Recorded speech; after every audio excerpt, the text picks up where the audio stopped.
You ever get that weird feeling like someone you know isn't quite who they claim to be? That behind the face they show the world, there's a whole other life hidden in the shadows? Well, today, we're pulling back the curtain on that secret world. We're diving deep into the lives of people who live double lives. Okay, get this. This man, Ferdinand Amara, during the Korean War, he was a surgeon on a Canadian Navy destroyer. And when 16 soldiers were brought in critically wounded, desperately needing surgery, he locked himself in a room with a medical textbook, came out, and saved every single one of them. The only catch? He had zero medical training.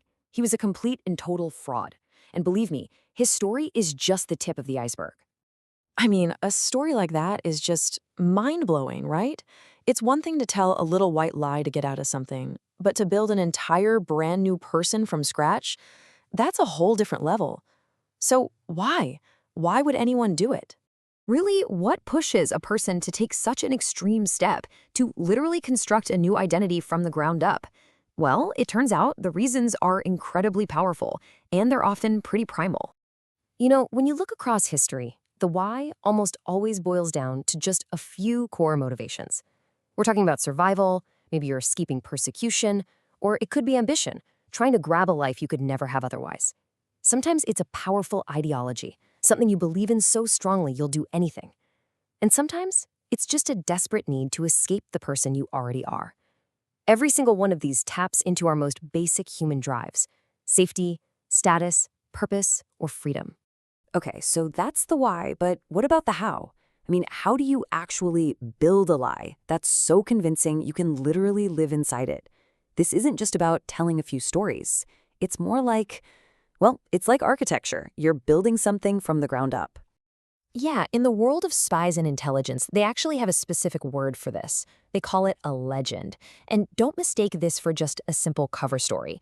Oh no, a legend is a deeply fabricated backstory.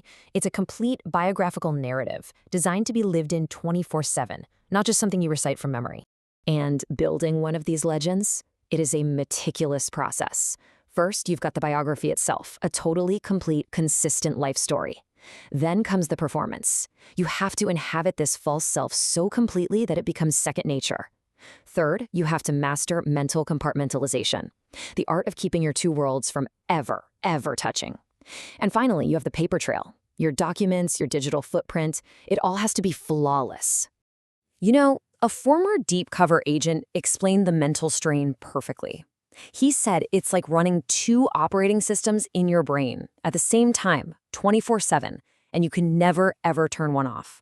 You've got the fake you running in the foreground, managing everything you say and do, but in the background, the real you is always there, constantly watching, monitoring, calculating every single move.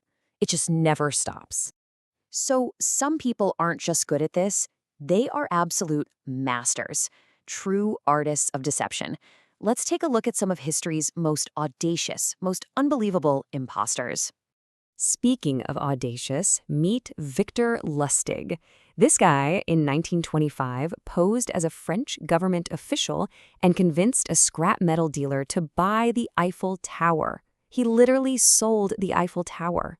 And the best part, the guy he conned was so embarrassed he never even went to the police. So what did Lustig do? He went back a month later and sold it again. All right, next up, Juan Pujol Garcia. During World War II, this guy was, in the eyes of the Germans, their absolute best agent in Britain. He was feeding them a constant stream of top secret intelligence from a huge network of 27 different agents he had on the ground. The Germans trusted him completely. They ate up everything he sent them. There was just one tiny problem. His entire spy network, every single one of those 27 agents, he made them all up. And this, right here, just shows you how deep the deception went. Garcia was actually a double agent working for the British, codenamed Garbo. He was so good, so convincing, that while the Germans were awarding him their highest military honor, the Iron Cross, for being their best spy, the British were also honoring him for fooling the Germans so completely. I mean, who gets medals from both sides of the war? Incredible! But these stories aren't always about daring heists or wartime espionage. Sometimes they take a much darker turn. This is the story of Frederick Bourdin, known as the Chameleon. He was a Frenchman in his 20s who managed to convince a family in Texas that he was their son, Nicholas Barkley, who had been missing for 3 years. Now think about that. He had a different accent, even a different eye color, but the family's hope was so desperate. They wanted to believe so badly that they took him in. He lived with them, as their son, for 5 months.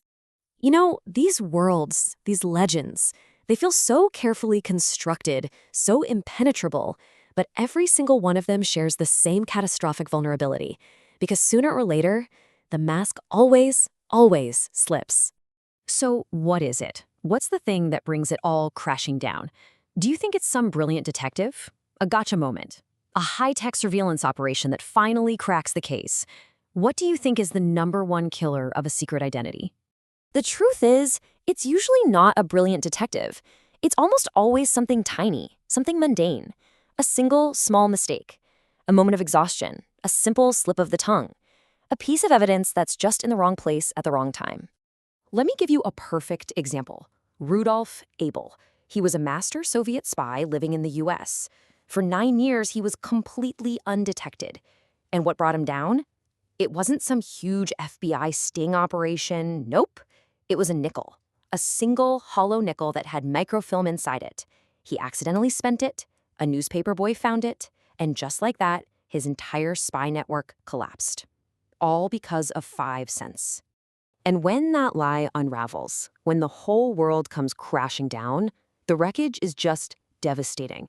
And it's not just for the person living the lie. It's for everyone who believed in them. Listen to this. This quote is from someone who found out about their father's secret life because of a DNA test. They said it's like standing in a room you have lived in your whole life and suddenly noticing a door you never saw before that opens onto a corridor with no end.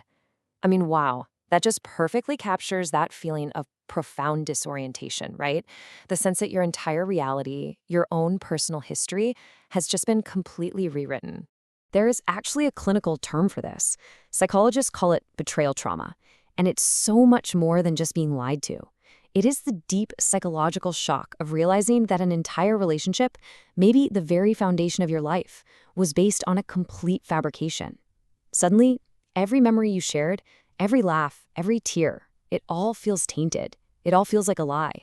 But what about the person living the lie?